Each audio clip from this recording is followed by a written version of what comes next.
So as we move forward in that general direction, I do want to ask, because Sean wrote in his book how sick he was at the Rumble and how winning the belt the second time wasn't nearly as big of a deal to him, even if it was part of a giant dome show in his hometown built around him. Is Sean disillusioned with being the champ? I mean, I feel like sometimes in life, people sort of say, man, I'll be happy when I do this. If I could just accomplish that, I'll be happy. And they sort of move the goalposts, if you will, because once they get it, man, it just doesn't feel the way they hoped it would. Was there some part of Sean, do you think, that maybe wanted validation or felt like once I was the champ, things will be different?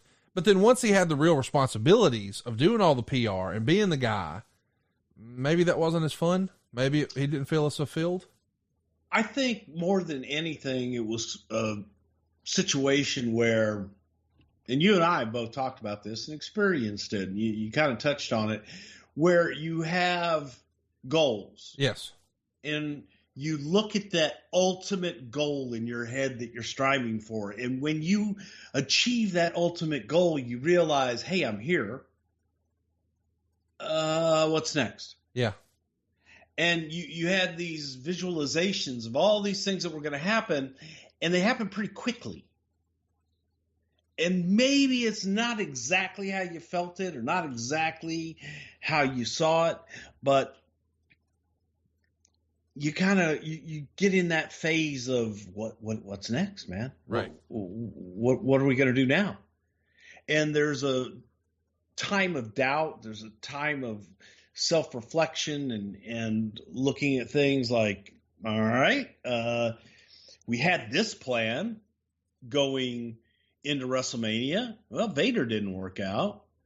So we switched to Sid. Well, is Sid as good? I don't know. But, man, we made the switch and we went ahead and did this. And I'm not really sure that I want to be in this with Sid and Cornette. I really didn't want to do it with Vader. God, do I really have anybody that's that big, that big monster to slay?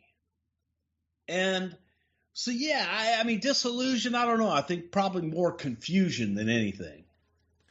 Maybe because he had put, and again, I've been guilty of this, where we think, man, if I can just accomplish X, I'll feel fulfilled and I'll be happy. And then you get it and it's like, hey, it's cool. And I'm glad I did it. But, and that but just sort of hangs around. I ask because I'm trying to get a vibe for, as a young performer to hear, especially after you've been through the leaner years of 93, 94, 95, and you're frustrated because you're not getting that top spot. And you finally get it in 96 at a WrestleMania. I understand how winning it at WrestleMania after the journey of nearly 10 years in the WWE, I get that.